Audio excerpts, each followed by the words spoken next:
ፒስተን በሲሊንደር ውስጥ በሚንቀሳቀስበት ጊዜ አራት ስትሮኮች ወይም ምቶች ይፈጠራሉ።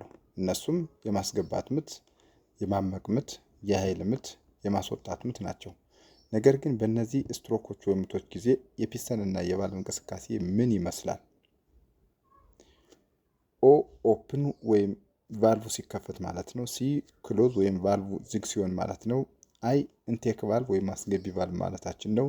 ኢ ኤግዞስት ቫልቭ ወይም አስወጭ ቫልቭ ማለታችን ነው። ስለዚህ ስትሮክ ስንል በሞተር ላይ ስትሮክ ስንል ምን ማለታችን ነው? የፒስተን በሲሊንደር ውስጥ ወደ ላይ ነው ወደታች የሚንቀሳቀሰው ማለት ነው፣ እንቅስቃሴውን ማለታችን ነው። ስለዚህ ኢንቴክ ስትሮክ አለ፣ ኮምፕሬሽን ስትሮክ አለ፣ ፓወር ስትሮክ አለ፣ ኤግዞስት ስትሮክ አለ ማለት ነው። ስለዚህ የቫልቮች እንቅስቃሴ ምን ይመስላል የሚለውን እስኪ አብረን እንሙላ። በኢንቴክ ስትሮክ ጊዜ ኢንቴክ ቫልቭ ምን ይሆናል? ይከፈታል፣ ይዘጋል ወይንስ ምን ይሆናል የሚለውን እስኪ አብረን እንሙላ። ስለዚህ ኢንቴክ ቫልቭ ምን ይሆናል? በኢንቴክ ስትሮክ ጊዜ ኢንቴክ ቫልቭ ምን ይሆናል ማለት ነው?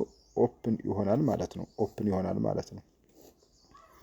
ኤግዞስት ቫልቭ ምን ይሆናል ደግሞ? ክሎዝ ይሆናል ማለት ነው። የቫልቭ እንቅስቃሴ ከላይ ወደ ታች ይሆናል ማለት ነው። የቫልቭ እንቅስቃሴ ከላይ ወደ ታች ይሆናል ማለት ነው።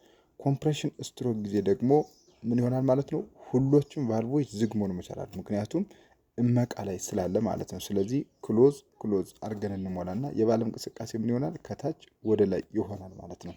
በፓወር ስትሮክ ጊዜ ደግሞ ምን ይሆናል ማለት ነው? የሁሎችም ቫልቮች ዝግ ይሆናሉ።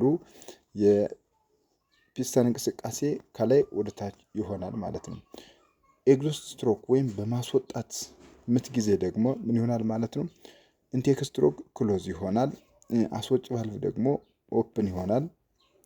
የቫልቭ እንቅስቃሴ ከታች ወደ ላይ ይሆናል ማለት ነው። ከታች ወደ ላይ ይሆናል ማለት ነው። ስለዚህ እነዚህ ነገሮች በሞተር ውስጥ እጅግ በጣም ጠቃሚ ነገሮች ናቸው ማለት ነው። በጣም የሚጠቅሙ ነገሮች ናቸው። ምንድነው?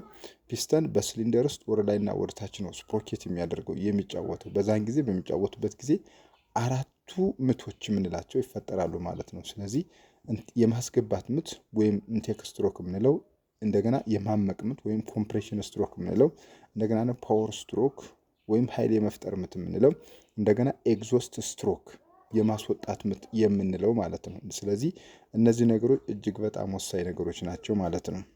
ኢንቴክ ላይ አሁን ኢንቴክ ስትሮክ ነው። አሁን ኢንቴክ ቫልቭ ምን ሆነ ማለት ነው? ኦፕን ሆነ። ኤግዞስት ቫልቭ ክሎዝ ሆነ ማለት ነው። አሁን አመቀ። በኮምፕሬሽን ጊዜ ሁሎቹም ዝግ ናቸው ማለት ነው። በኮምፕሬሽን ጊዜ ሁሎቹም ዝግ ናቸው። አሁን ስፓርክ ተደረገና ስለዚህ አሁን ምን ሆነ? ፓወር ተፈጥሯል። በፓወር ጊዜ ምን ሆነ ማለት ነው? ሁሎችም ቫልቮች ዝግ ናቸው። አሁን ኤግዞስት ስትሮክ ላይ ሊያደርግ ነው፣ ሊያስወጣን። በሚያስወጣ ጊዜ ምን ያደርጋል? ኤግዞስት ቫልቭ ተከፈተ ማለት ነው። አሁን መልሶ እንደዚህ እያደረገ ስራውን ይሰራል።